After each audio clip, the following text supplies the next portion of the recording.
we can get her to stop.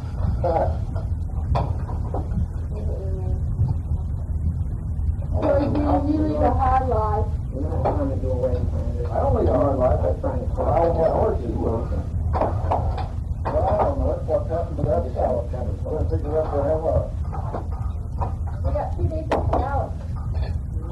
Daddy's in here. Well, that's what we've done. Something jumping all over the place.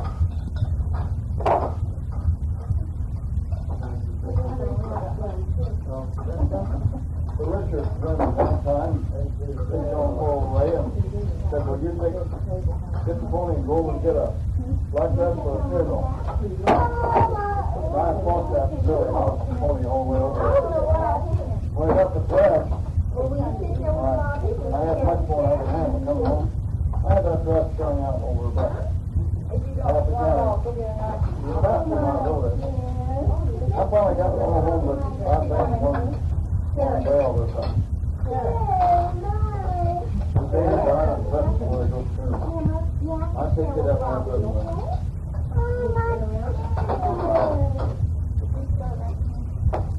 So I learned 2 things. I didn't know much about horses. Never started home. Listen to a woman over there.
What do you want to talk about?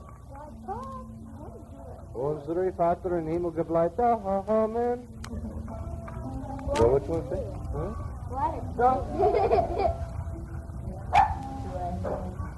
Meine Lastnamen? Dr. Heaven. Ivansky. Ich bin ein Ruski, nicht?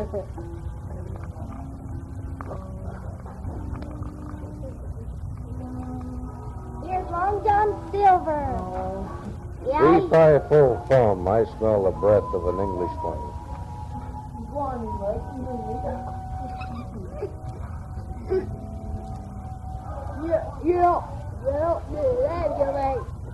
I suppose when they play this, that the water temperature will be a little warmer than 62 degrees, so that when we go out there again, that the water temperature will be warm enough to swim in the ocean.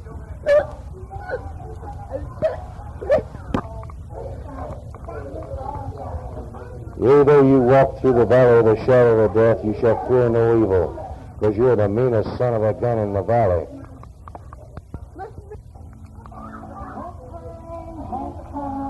Hi, Osmond, for you. I have an old one, real old one. It's by Dick Clark. It's by Dick Clark, and it's called At the Hop.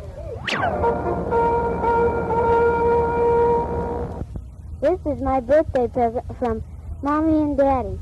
I liked it because I had wanted a tape recorder for a long, long time. It is a very, very neat tape recorder. Thank you, Mommy and Daddy. Jerry is a nice kid. Why'd you say something, Jerry? Say something, Jerry. Why'd you say something, Jerry? Say something. Why? I told you to. I'll say something. Going. Say something like a word. Like a word. Something like a word. Something like a word. Like that word. Like that word. Not like that word, like this word. Not like that word, like this word. Okay. Say something. No. He's a fighter like her. I don't care. I just want to make sure. No. Come on, Dad. No. I said something. Did you? I didn't hear you either. It was a very special day for you. Oh, yeah. It's Pumpkinhead Peter. Who? Pumpkinhead Peter's coming over. Who's that? I don't know him. Well, he's just a little boy that's about my age, a little bit, little Joe. And, he's coming over here, and he's going to play with me, Buccaneers. You know what I think we better get done? What? Bake a cake. We better get your cake in the oven and get it done so we can get it frosted. No, yes, I thought you would remember.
You ready?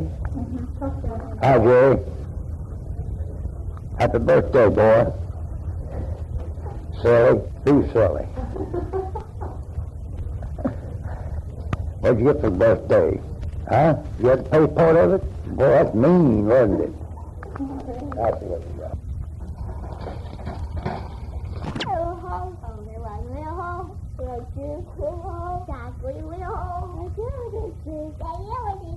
Oh, the holes in the ground, it just goes around, Now in this hole, there was a little bit. Yeah, what do we do? That cute little bit. That cute little bit. Oh, the holes in the dirt in the hole, and the holes in the ground, that goes around, and that goes around. Now in this dirt, there was a little tree. Yeah, what do we do? That's the little tree. That's the other tree. Oh, the trees and the dirt to the hole and the holes in the ground, and then just goes out. And around, and then just goes around. Now on this tree, there was a little branch. There was a little branch. There was two little branches. That's two little branches. That's the other tree. Oh, the branch on the tree. And trees in the dirt in the hole in the ground, and just goes around, and just goes around. Now on this branch, there was a little wind. There was a little wind, the cutest little wind. Now, cutest little wind, that's the other tree.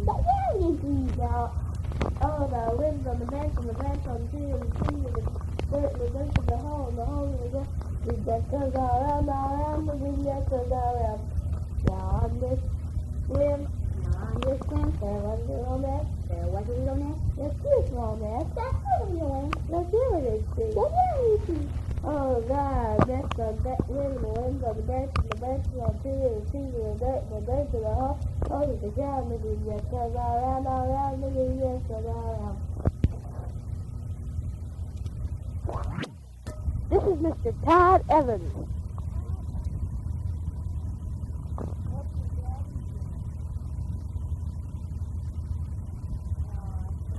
Tom. Well, what's your mommy say? We're in a joint.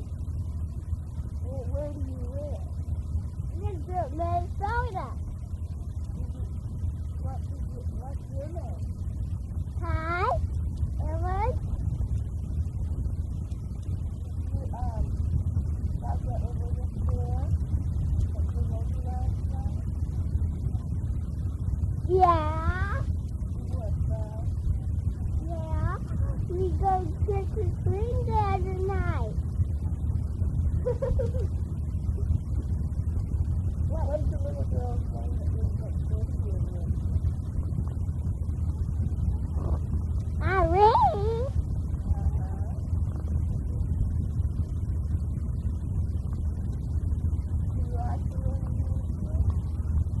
Yeah, what's your name?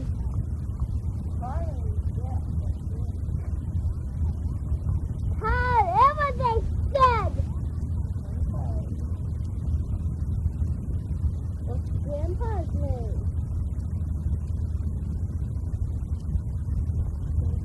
Grandpa? What's your other one? Ellen? Ellen. Grandpa. Hey, what's all these things out there? Iron. What's the food shop? Teddy. No, Pop. Pop. Pop. Yeah. This is the hole. Little. A turtle. Do it still have any fishes? No.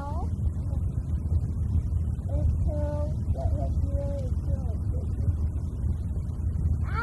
They have some fishies. Yeah.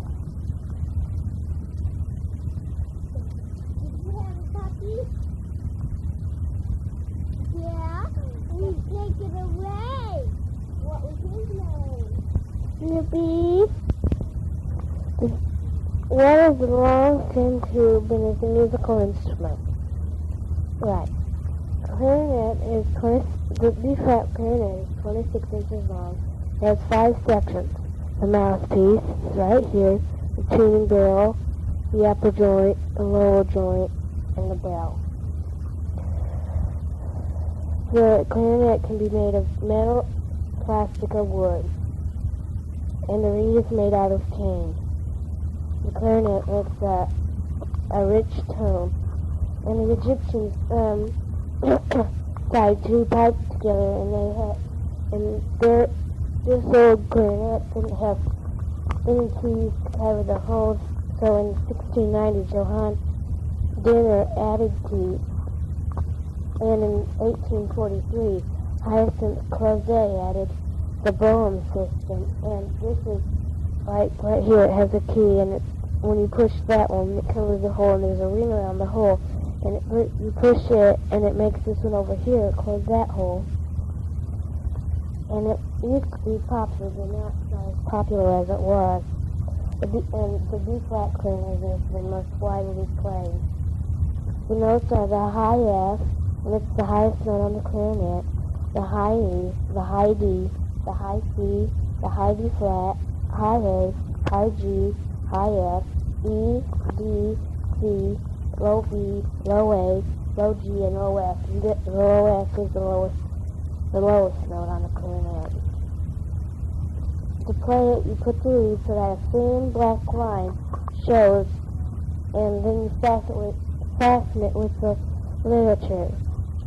and you put the clarinet carefully together, and you shouldn't push any keys or anything because they might break off. You place your bottom lip over your bottom teeth, and this lip acts as a cushion for the reed. And you should place about 1 inch or more in your mouth. And it depends on the individual whether you can put a whole bunch in his mouth or if you should just put a little bit. You should rest your top teeth on the top of the mouthpiece, and then close the corners of your lips. Then blow gently with room for the reed to vibrate. And you shouldn't bite or squeeze the reed too hard because it may squeak or it may not make any noise at all.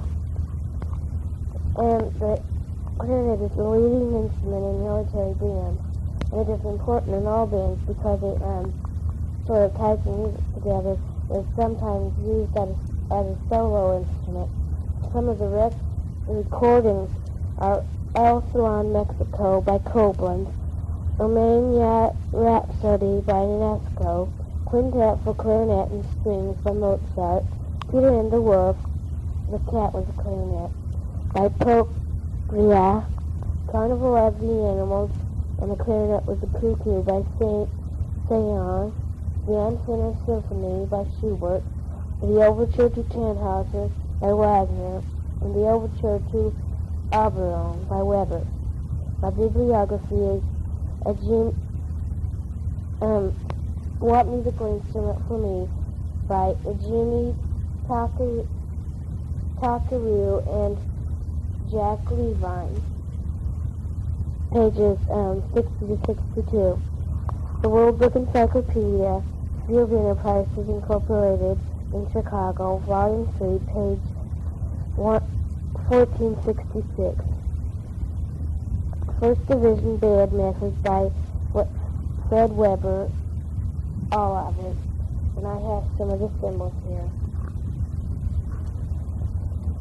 And this one shows all the breath marks and all that, and some of the songs don't have a breath mark. So when you're telling, you should always pound a note, and when you're telling you should pick a time to breathe. And I'm going to play a song.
Table, vapor, babies, on the ladle.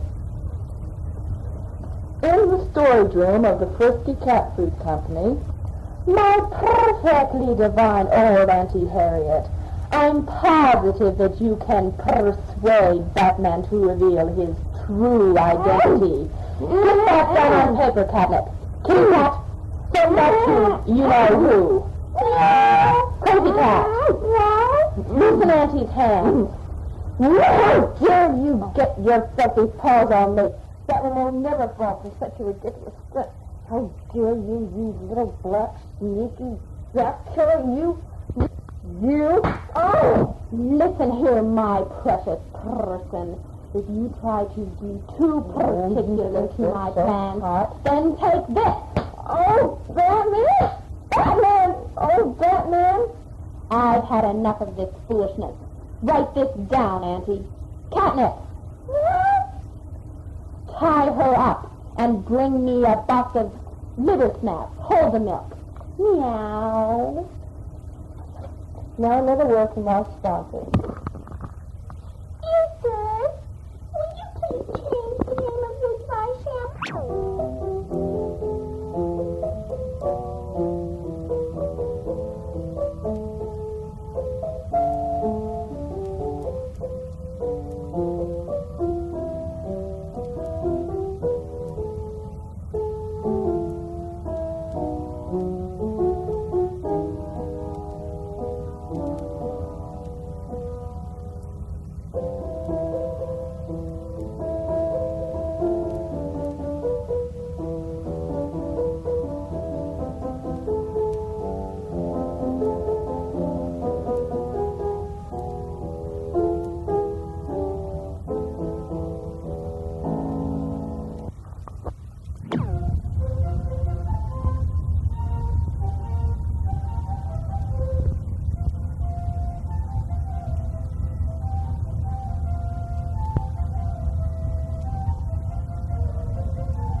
said he. This is the house that Jack built. This is the malt that lay in the house that Jack built. This is the rat that ate the malt that lay in the house that Jack built. This is the cat that killed the rat that ate the malt that lay in the house that Jack built. This is the dog that worried the cat that killed the rat that ate the malt that lay in the house that Jack built. This is the dog with the crumpled horn that tossed the dog that worried the cat that killed the rat that ate the malt that lay in the house that Jack built. This is the maiden all forlorn that milked the cow with the crumpled horn that tossed the dog that worried the cat that killed the rat that ate the malt that lay in the house that Jack built. This is the man all tattered and torn that kissed the maiden all forlorn that milked the cow with the crumpled horn that tossed the dog that worried the cat that killed the rat that ate the malt that lay in the house that Jack built. This is the priest all shaven and shorn that married the man all tattered and torn that kissed the maiden all forlorn that milked the cow with the crumpled horn that tossed the dog that worried the cat that killed the rat that ate the malt that lay in the house that Jack built. This is the cock that crowded in the morn that waked the priest all shaven and shorn that married the man all tattered and torn that kissed the maiden all forlorn that milked the cow with the crumpled horn that tossed the dog that worried the cat that killed the rat that ate the malt that lay in the house that Jack built. This is the farmer who sowed the corn that fed the cock that crowed in the morn that waked the priest all shaven and shorn that married the man all tattered and torn that kissed the maiden all forlorn that milked the cow with a crumpled horn that tossed the dog that worried the cat that killed the rat that ate the malt that lay in the house that Jack built. This is the house that Jack built. This is the malt that lay in the house that Jack built. This is the rat that ate the malt that lay in the house that Jack built. This is the cat that killed the rat that ate the malt that lay in the house that Jack built. This is the dog that worried the cat that killed the rat that ate the malt that lay in the house that Jack built. This is the cow with the crumpled horn that tossed the dog that worried the cat that killed the rat that ate the malt that lay in the house that Jack built. This is the maiden all forlorn that milked the cow with crumpled horn that tossed the dog that worried the cat that killed the rat that ate the malt that lay in the house that Jack built. This is the man all tattered and torn that kissed the maiden all forlorn that milked the cow with the crumpled horn that tossed the dog that worried the cat that killed the rat that ate the malt that lay in the house that Jack built. This is the priest all shaven and shorn that married the man all tattered and torn that kissed the maiden all forlorn that milked the cow with crumpled horn that tossed the dog that worried the cat that killed the rat that ate the malt that lay in the house that Jack built. This is the cock that crowed in the morn that waked the priest all shaven and shorn that married the man all tattered and torn that kissed the maiden all forlorn that milked the cow with the crumpled horn that tossed the dog that worried the cat that killed the rat that ate the malt that lay in the house that Jack built.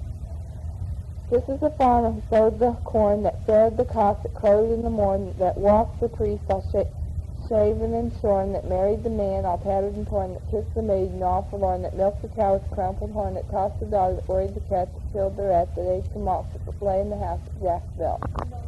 Good news. Squeak. Squeak.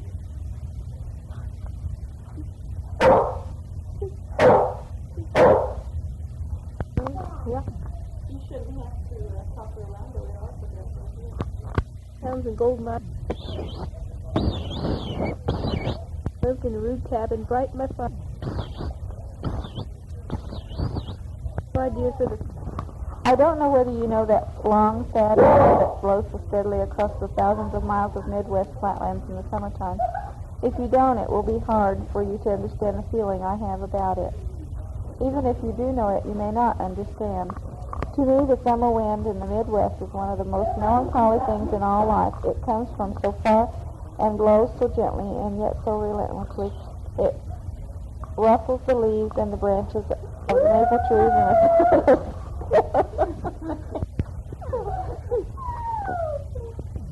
the wind. I don't know whether you know that long, sad wind that blows so steadily.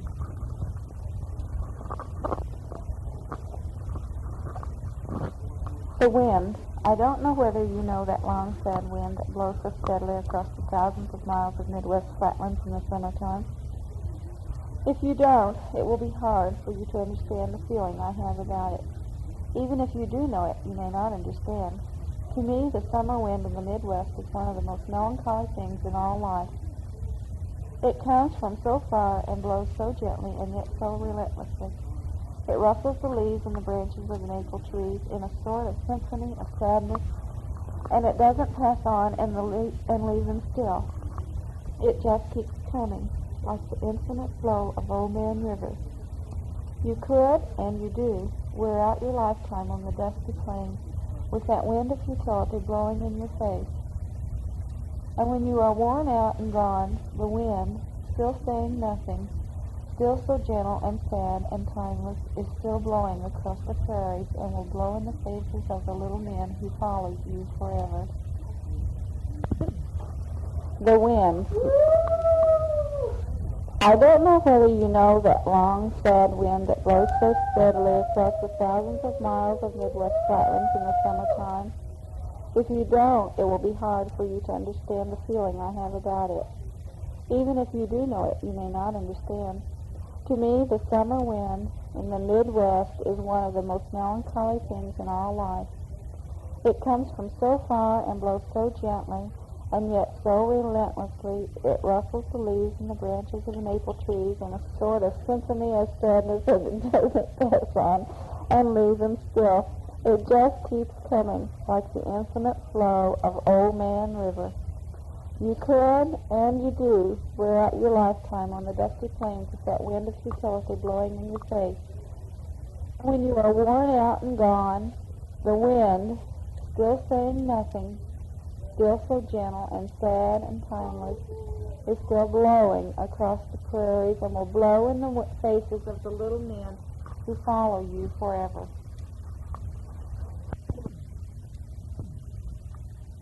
I bought a batch of baking powder and baked a bag of biscuits. I brought a big basket of biscuits that was bigger and big basket of big biscuits. Then I took the big basket of biscuits and the basket of big biscuits and mixed the big basket with the big basket of biscuits from the basket into a box. Then I took the box of mixed biscuits and a big mixer and I mixed this biscuit basket and brought the basket to the biscuits in a box of mixed biscuits and the biscuit mixer back to the bakery and opened up the can inside me. Shining. Thy fate is the common fate of all. Into each life some rain must fall. Some days must be dark and dreary. By Longfellow. Thank you. Anyway, the kids will come on, okay? I promise. Okay, the kids will come on, okay? Want Mom to go to school with you? Well, I just doing for you. Okay. All right. Okay, you hold it and I'll sing, all right? Okay. You're not singing. I can't hear you. Are you singing? Oh, Sonny, quiet. Oh, okay. What do you want to do? You want to listen to it? Well, you haven't said anything to listen to yet. As soon as you say your ABCs, then we'll let you listen to it. Okay? Are you listening to it? Okay, well, you say it.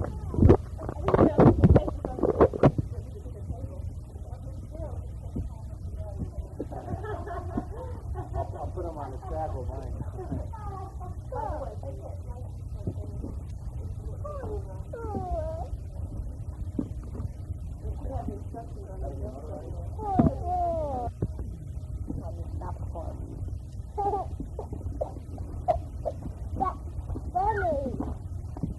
Come on. Where did you find here a while ago?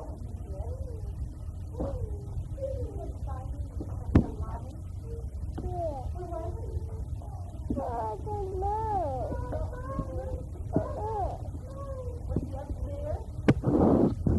No, I was down. That way. When it was there by the piano.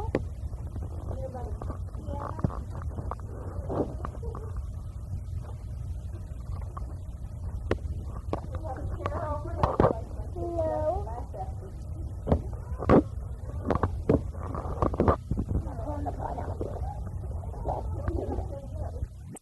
Don't you see, he said, I express myself differently from other people because he hesitated and blushed. Because he's the writer. He writes the show.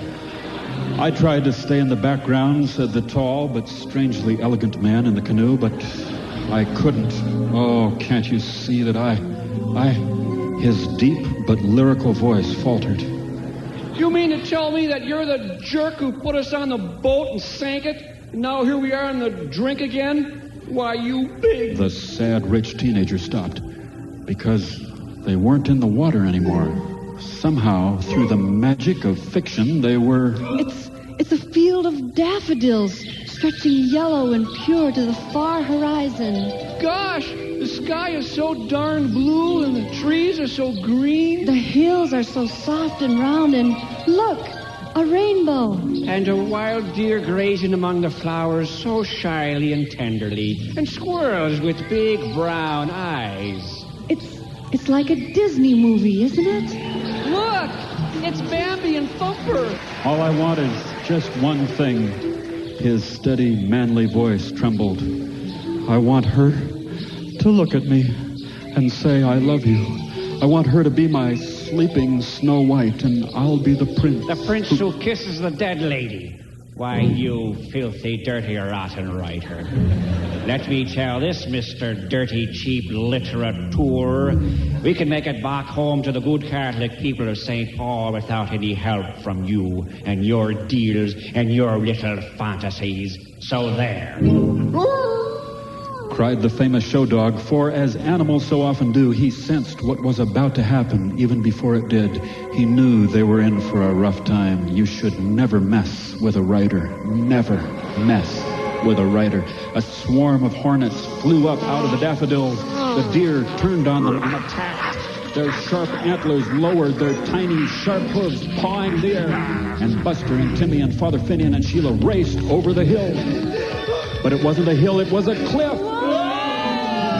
And they fell down into a field of sandbirds, rolling head over heels on the sharp stickers, landing in deep, hot sand. Hey, I believe this is the Mojave Desert. Cactuses, bleached bones all around, and the sun is merciless, beating down. And today is only Saturday. Just wait until Tuesday. They're forecasting fair skies. We'll die. Look, those fierce red ants, millions of them coming towards us. We're surrounded. Billions and billions of bright red desert torture ants. What are those huge, ugly birds circling slowly overhead, Sheila? Vultures. Thousands of vultures. They're swooping down towards us. Yuck, they're so hideously ugly. Those burning red eyes and the cruel beaks and their long, scraggly necks, their molting feathers. Steady, Buster. Sit. Let's all of us sit together as closely as we can. Come on, Timmy. Put your arms around me, Sheila. I'm so scared. It's all right, Timmy. No, it ain't. And you know it ain't. It's not all right at all. Red ants, vultures, hot sun, no water, burning sand. What else could possibly go wrong? Sure, I knew there was more. Don't worry. God will help us. Yes. Yeah, but how soon? I feel something moving around me ankles.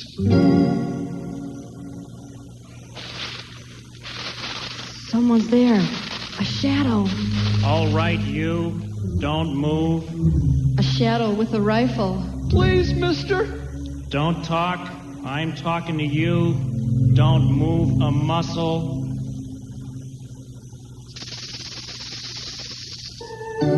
That's all the time we have for today's adventures of Buster the Show Dog, brought to you by Scotty's Cough Syrup for Dogs. Fast-acting Scotty's.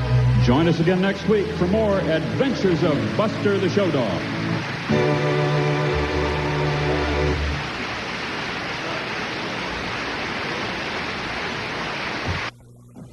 So now this can go in, see? Can go in, see? Can go in, see? Can go in, see?